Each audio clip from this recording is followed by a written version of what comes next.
turabasuhuje kandi turabatashya aho muri hirya no hino hose ku isi mudukurikiye kuri Pax TV Reme News. Uyu munsi turi kwa 3 tariki ya 7 ukwezi kwa Nyakanga cyangwa se tariki 7 mu Kakaro umwaka ni w'2021. Tuzamwe no kubagezaho amakuru ya Karasira Aimable. Karasira Aimable umuhanzi, Karasira Aimable umusizi, Karasira Aimable umwari muri kaminuza, Karasira Aimable umusesenguzi, Karasira Aimable muzi ukunda kugira ibyo avuga ku muyoborere y'igihugu, politiki y'igihugu, imibereho y'abene gihugu. Muri iyi minsi arafunzwe. Havuzwe byinshi mu minsi ishize, ararwaye, ararembye, corona imugeze habi, ubundi yakize, ubundi ntasurwa, ni byinshi. Yafashwe tariki 31 ukwezi kwa Gicurasi uyu mwaka wa 2021, yagomba kuburana bwa mbere ku itariki 22 z'ukwezi kwa gatandatu. Ni ukuvuga ibyumweru bitatu birengaho gato byari bishize afashwe. Ntiyabonye icyo gihe yarakirwaye. Uyu munsi rero tariki ya 7 Nyakanga umwaka wa 2021 nibwo yagomba gusubira imbere y'urukiko. Yitabye urukiko rwa Nyamirambo. Nyamirambo niho yagomba kuranira, ariko se byagenze biti? Muribaza muti urubanza rwe rumeze rute, ubuzima bwe buhagaze bute? Ibyo byose tugiye kubagezaho twifashishije ikiganiro tugiye kugirana n'umwe mu bamwunganira. Afite abunganizi babiri, hari Maître Dr Kayitana Evode, hakaba na Maître Gashabana. Benshi mwibaza uko ubuzima bwa Karasira Aimable buhagaze muri iki gihe, aho urubanza rwe rugeze, uko byifashe.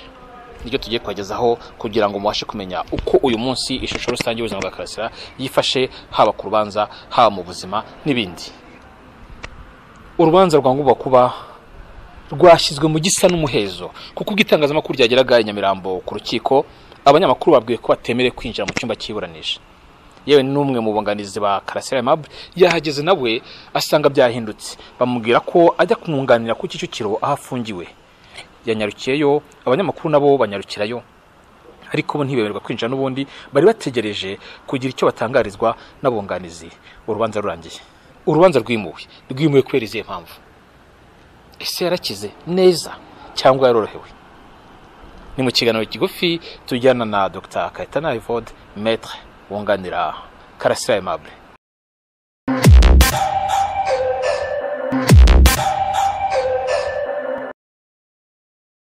Hello. Mwiriho neza Maître? Mwiriwe. Ni Ntwari John Williams, nari munyemereye ko mbavugisha kuri telefone. Yego nta kibazo. Nashaka kubaza ku rubanza rwa none. Byabitenjwe ko uyu munsi ari gatangira kuburanishwa. Byarukubona ifungurwa ry'agateganyo cyangwa no kuburana mu mizi? Byarukubona ifungurwa ry'agateganyo.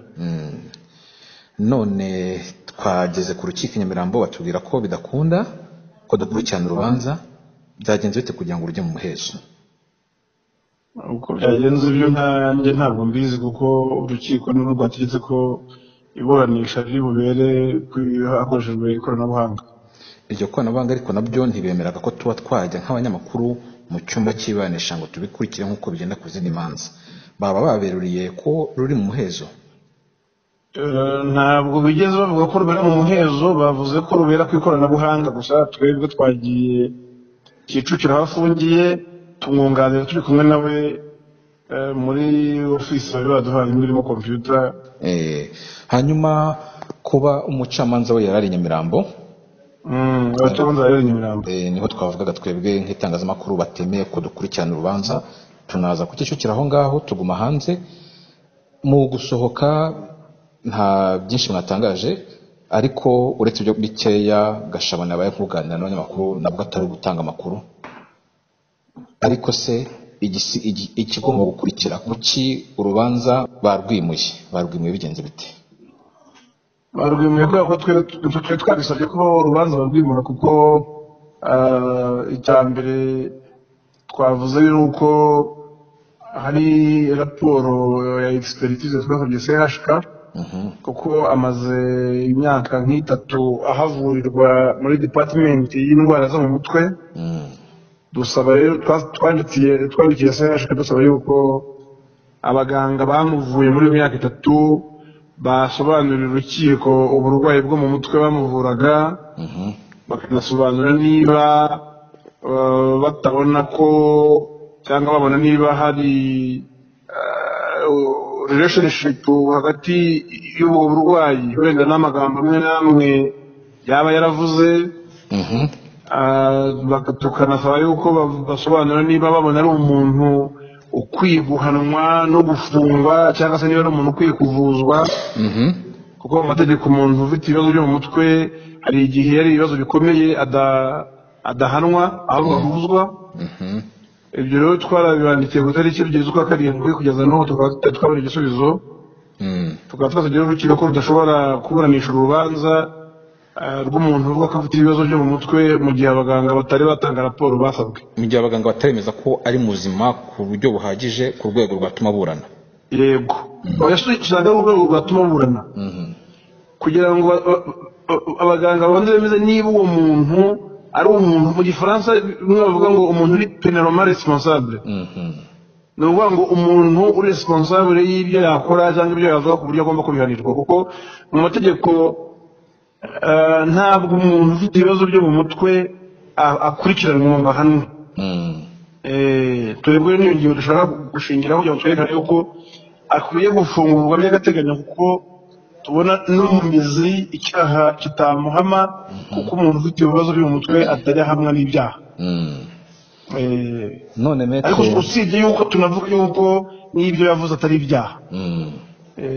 none metre mu butumwa mwari mwampaye mwambwiye ko indi mpamvu yatumye musaba ko urubanza rwimurwa ari uko ataratora agatege. mwe mwamwitegereje mwasanze ameze ati?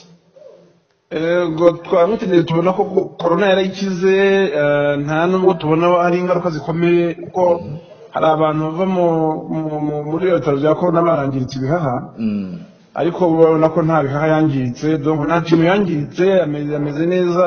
gusa igisigaye ni uko atora agatege, bimwe mu kintu bita mu gutora mitende, ku buryo yaburana, donc yashobora kuburana.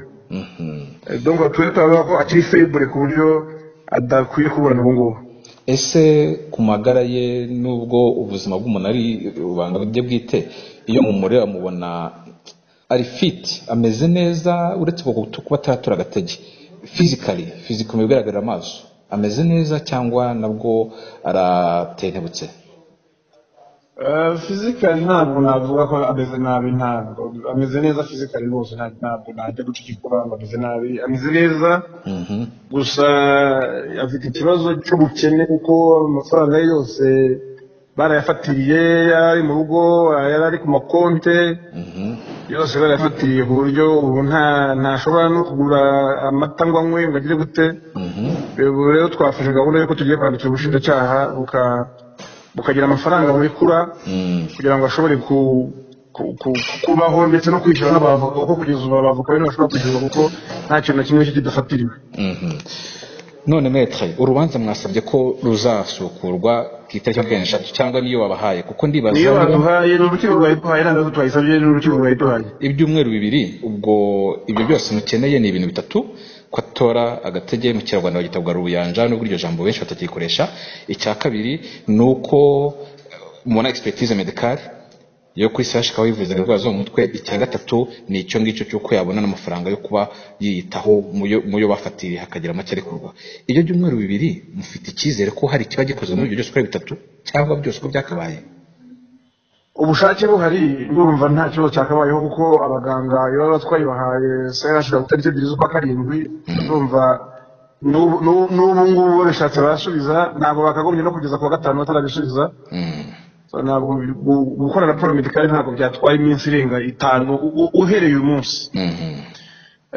ku bijyanye rero no gutora mitende, nabyo ndumva nkurikije uko ameze ubu ngubu, muri ibyo byumweru 2 azaba amaze gukomera.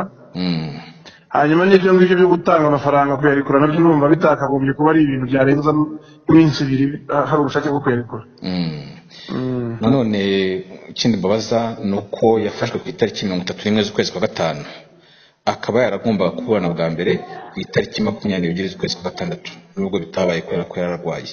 ese kuba byari bimaze gufata ibyumweru 3 birengaho umunsi umwe cyangwa 2, ntabwo haba harabayeho kwangirika kwa procedure ya minsi igenda ikurikirana kugira ngo umuntu aburanishwe? procedure ntabwo kugeza ubu navuga yuko yapfuye cyane, nk'ubushize yari arwaye, kandi ntabwo barishwe mu bitaro. n'uyu munsi nitwe twasabye yuko rwimuka, ntabwo rero twavuga yuko none ngo atinze kuburanishwa kandi ibyo twabisabye. ni ukuvuga ko procedure ku rwego rw'ubugenzacyaha RIB ya minsi 5 yarubahirijwe no kuri parike yarubahirizwa. Ego no kuri parike yarubahirijwe no kuri RIB yarubahirijwe. Wenda nko mu rukiko niho hashobora kuba wenda iminsi yo ku tariki ya 6 ya mbere niho wenda ashobora kuba haraje none ubutindemo bukeya, ariko ntabwo bwakabije. Ndumva kugeza ubu nta kintu cya procedure twavuga cyangiritse cyane. Ngana ku musozo Maître, mwakwibutsa abadukurikiye abateze amatwi ibyaha ashinjwa n'ibihe byakurikiranyweho? Akurikiranyweho ibyaha bijyanye n'amagambo yavuze kuri YouTube mu bihe bitandukanye.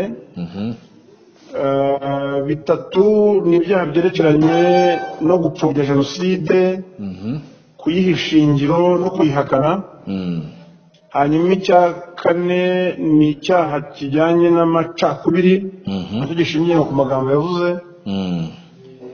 Icyaha cya 5 ni cyo kunanirwa gusobanura inkomoko y'umutungo wabye amafaranga bavuga ngo bamusanga mu rugo muri konte no kuri mobile money. None Maître, icyaha cyo guhishingiro jenoside mu mategeko guhishingiro gisobanurwa nk'iki? Guhishingiro jenoside ngira ngo ndumva nuko nafite wenda itegeko imbere yanjye none, ariko guhishingiro jenoside ni kuvuga ko yari ngombwa, ko yari ikwiye. Nicyo bita guhishingiro jenoside. Ariko Karasira hari amavideo menshi cyane avuga ati jenoside yankuzeho, yanyiciye abantu, sinyihakana, sinyipfobya, sinyishingiro. Ayo mavideo ahari kandi yavuze atafungwa. So ntabwo Karasira ajya guhishingiro jenoside kandi yaramwiciye abantu.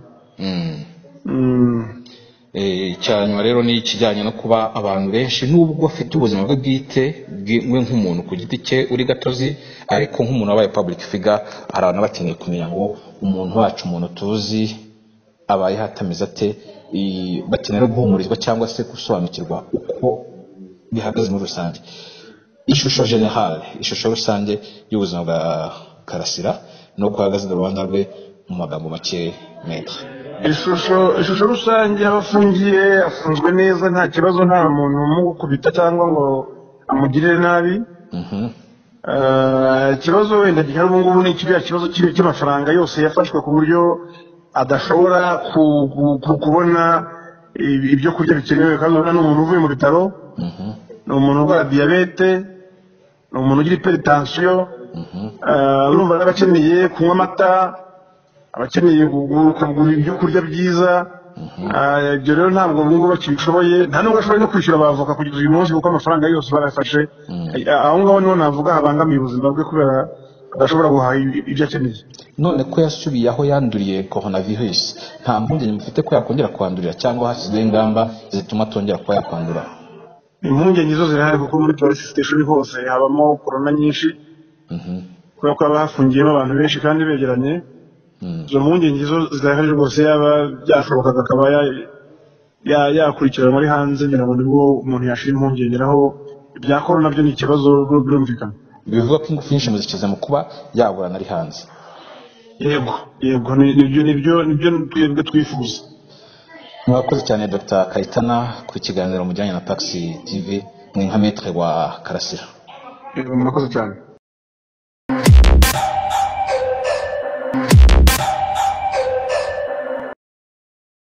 Ngayo nguko mwabyimenyeye, mwabyumvise uko Karasira Aimable ahagaze uyu mwanya, uko urubanza rwe rwifashe, ibyo aregwa cyangwa se byakurikiranyweho, uko uburwayi bwe buhagaze, naho urubanza rwimuriwe, nuko rwashyizwe mu gisa n'umuhezo. Uko azajya agira igihinduka tuzatukibagezaho nitubasha kukimenya. Mugire ibihe byiza. Ari kumwe na John Williams.